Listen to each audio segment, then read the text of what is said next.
Следующий доклад по программе Архимандрит Дорофей, ваш доктор богословия, ведущий научный сотрудник отдела истории Адыгеи. Значит, средневековая алтарная преграда из села Ампа, находка нового фрагмента.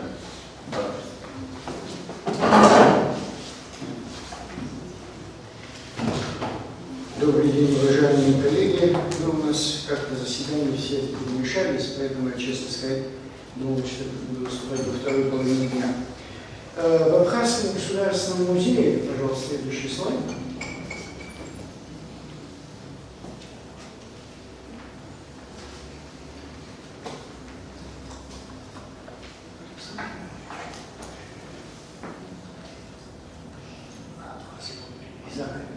Значит, в Абхазском государственном музее в зале средневекового выставлены следующие фрагменты средневековой алтарной преграды из села Ампа Удаутского района Республики Абхазия, чтобы вы себе представляли, что это историческая часть древней столицы Абхазии Накопии.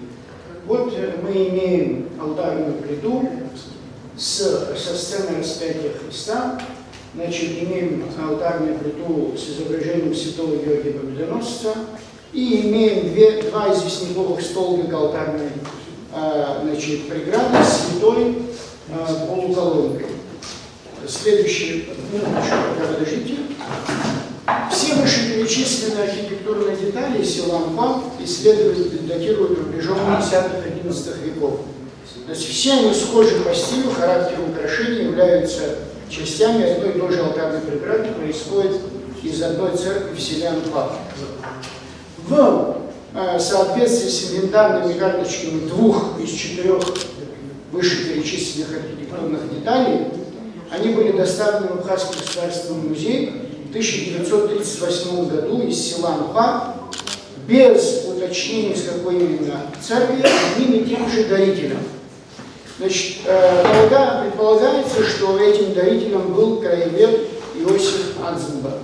Мы полагаем, что вышеперечисленные фрагменты алтарной преграды происходили с храма Апача села Ампа. Наши аргументы в пользу данной гипотезы изложены в докладе «Греческая надпись на архитектурной детали из церкви села Ампа», прочитанная недавно прошедшая здесь международная научная конференция «Северо-Западный Кавказ и Причерноморье в древности и Средневековье», посвященной 80-летию Олега Гашба. Материалы готовятся к публикации, потом вы сможете с ними ознакомиться.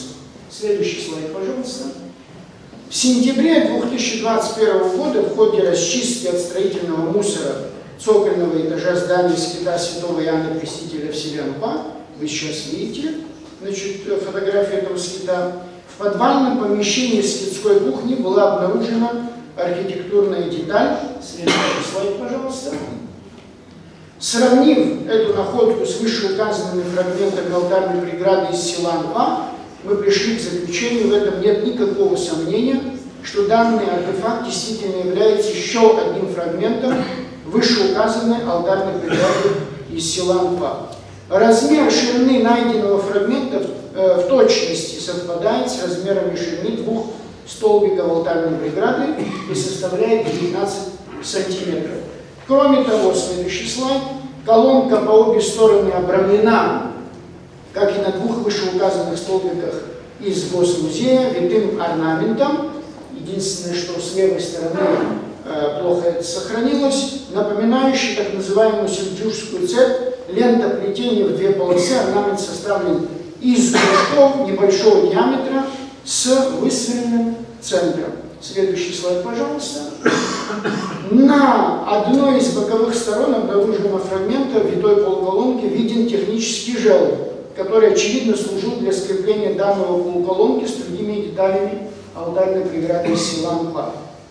Таким образом, новый фрагмент будет обозначен нами как фрагмент известнякового столбика алтарной преграды с святой полуколонкой из села Ампа номер 3. Обнаруженный фрагмент был использован, следующий слайд, пожалуйста, в качестве строительного материала для основания большой кухонной печи святого Иоанна Крестителя, святого Иоанна Крестителя. Печь была разобрана в советское время, когда в помещении монастырской кухни, вы ее сейчас перед собой видите, кухня использовалась под продуктовый магазин. Значит, вот в этом углу находилось вот это основание, значит, этой печи, вот это все было разорвано в советское время. Кроме того, надо заметить, что там же были обнаружены ряд каменных блоков, которые, как и обнаружены фрагменты той полуколонки, не похожи по структуре на остальные известняковые материалы, использовавшиеся во время строительства скита. Следующий слайд, пожалуйста. Все это говорит о том, что, значит, эти блоки тоже были привезены сюда из другого места. Напомню, что строительство большого здания скита Святого Иоанна Крестителя было осуществлено в 1903-1908 годах монахами Новоафонского монастыря. Данная находка свидетельствует о том, что строительные камни и различные ценные архитектурные детали из руин средневековых храмов села Нуга, а их там порядка 7, равно как и других исторических памятников села Нуга, к сожалению, были использованы монахами Новоафонского монастыря в конце 19 и начале 20 века для возведения новых монастырских построек, включая здание скита Святого Иоанна Крестителя в селе Нуга. Благодарю за внимание. Спасибо. Вопросы, пожалуйста. Пожалуйста. Отец дорогой, скажите такую вот вещь. По крайней мере, в Крыму достаточно часто в кладках более поздних храмов, да, мы фиксируем находки надгробий. То есть вот со старого кладбища они спрятаны, то есть население не меняется, православие не меняется. Вот старые надгробия, то есть встречается ли такое в Абхазии, как вы видите вот вообще? Смотрите, как ранние надгробия, это так называемый вторичный материал, да, который используется, берут с какого-то объекта, то же самое, как и здесь. Относительно надгробий раннего периода мы ничего не имеем. Да? То есть у нас нету каких-то надгробий или каких-то надписей в храмах, хотя очень много храмов, где мы имеем вторичный материал. Да? Это Пицунская часовня, это, значит, в Шапах древняя церковь, где очень интересный материал и так далее. Я много могу перечислять.